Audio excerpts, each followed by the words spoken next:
Good morning, students. So today I am going to explain the reproductive unit of flowering plant. So that is flower. The flower is actually a modified shoot. The flower is actually stem. So how to prove that flower is stem? As all of you have seen that on stem nodes and internodes are there. So nodes are the lines which are present on stem, and the internodes, so that is the space in between two nodes. Similarly, in the flower also, you know that the different parts of the flower is born on a disc which is called thalamus. And on thalamus, you can find out from different position floral whorls are developing. If this is thalamus, then you can find out the calyx is developing from one part, one position, then the corolla from the another, then the androecium and the gynoecium. Okay. So here also the place from where the floral whorl is developing, so that is actually node. And in case of the flower, the internode is very condensed. On stem, the internode they are well separated, whereas here you can find out in the flower the internode, so that is very condensed. So all the floral whorl, calyx, corolla, androecium and the gynoecium, they are very close to each other, and like this they are arranged on the disc which is called thalamus. So there are four whorls in a bisexual flower: calyx, corolla, androecium and gynoecium. Calyx and the corolla, these are called accessory whorl because they are not participating in the process of reproduction, whereas the androecium and the gynoecium, these are called the essential whorl because they take part in the process of the reproduction. So one by one we will discuss about calyx, corolla, androecium and the gynoecium. The first whorl in a flower is calyx, and calyx is the outermost whorl which is green in color. If you take a floral bud, then you can see it is covered by the green leaf-like structure which is called calyx. So it is green in color, and because it is green in color, so it can also prepare a little amount of food. The individual unit of calyx is called sepal. You can find out there are many sepals are there. Either the number is 4 or 5 or 6. So you can count the number of sepal, and this individual unit is called sepal. Sepals can be either united or free. You can find out, suppose if there are 5 sepals are there, and all the 5 sepals they are joined together, then this is called gamosepalous condition. And if all 5 sepals they are free from each other, they are not connected to each other, they are free from each other, then that is called polysepalous. So sepals can be either gamosepalous or polysepalous. And what is the function of calyx? The function of calyx is to protect inner whorl in a floral whorl. Because the calyx, so that is the outermost whorl, and inside the calyx you can find out there is a corolla is there. Inside the corolla the androecium and the gynoecium they are present. So the main function is to protect different whorl in floral whorl. Second whorl in a flower is called corolla. Corolla, so that is colorful. As calyx is green in color, corolla is having different colors. You have seen flowers of different colors, so it is colorful. And individual unit is petal. As there in the calyx, the individual unit is sepal. So here the single unit is called petal. If petals are united, then this is called gamopetalous. If petals are free, then this is called polypetalous. So what is the function of corolla? Corolla can attract insect for pollination. As I told you, corolla is having different colors. So because of bright and the beautiful color, insect they are attracted to flowers, and while visiting different flower they can transfer the pollen grain and help in the process of cross pollination. So that is the function of corolla. Now the third whorl, that is androecium. And androecium is the male reproductive part in a bisexual flower. Second unit is stamen.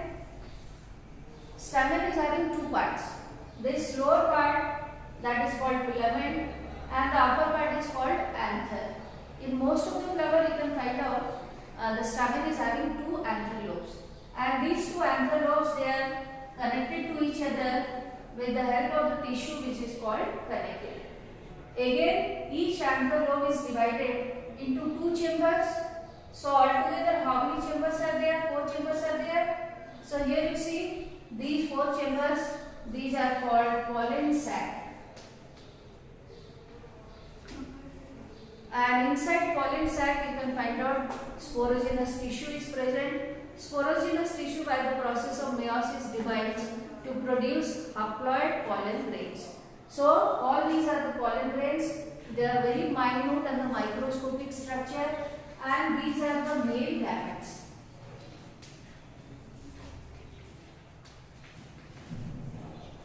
So as you know that in sexual reproduction, the male and the female gamete fuse together to produce the zygote. So in flower, the pollen grain, they are the male gametes, and the pollen grains, they are present inside the pollen sac. So altogether there are 4 pollen sacs are there. Now what is the function of the endoecium? The endoecium is helping in the process of reproduction, and it is producing the pollen grain which is the male gamete.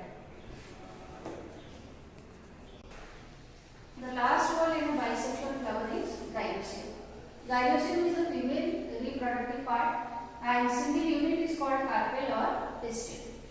Carpel is divided into 3 parts: ovary, style and stigma. This is ovary, then the tube-like structure, so that is style, and the upper one is stigma.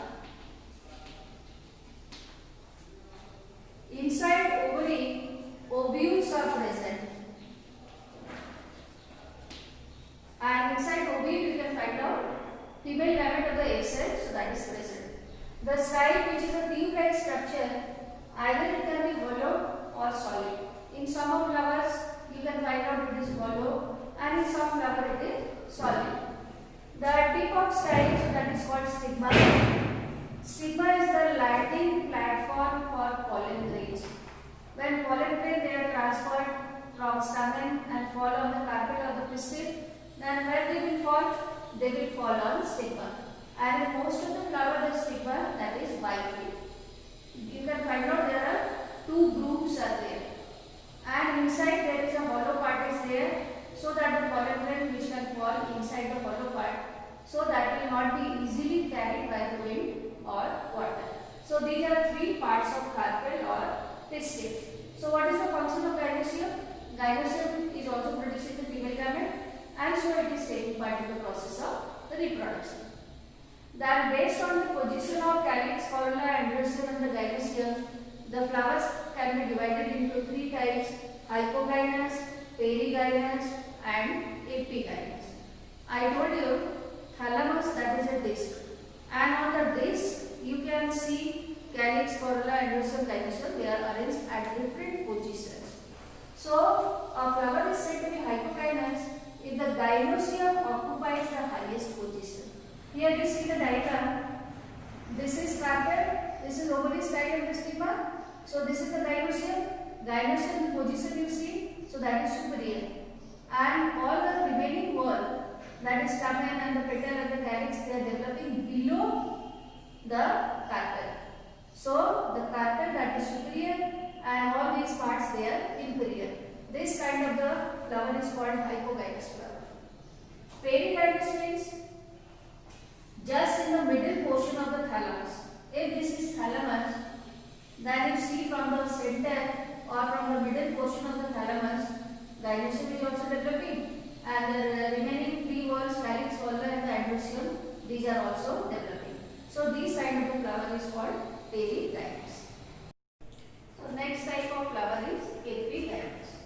In epigynous flower, ovary is inferior and other 3 walls are superior. So here you see the diagram. This is ovary. Ovary is in lowest position, and from the top of the ovary, stamen, petal and sepal are developing. So this kind of flower is called epigynous. Now we will learn some technical or descriptive words related to flower. First word is actinomorphic.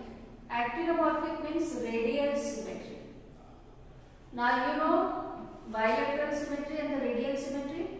Radial symmetry means the shape of the petal is such that by any plane it can be divided into two equal halves.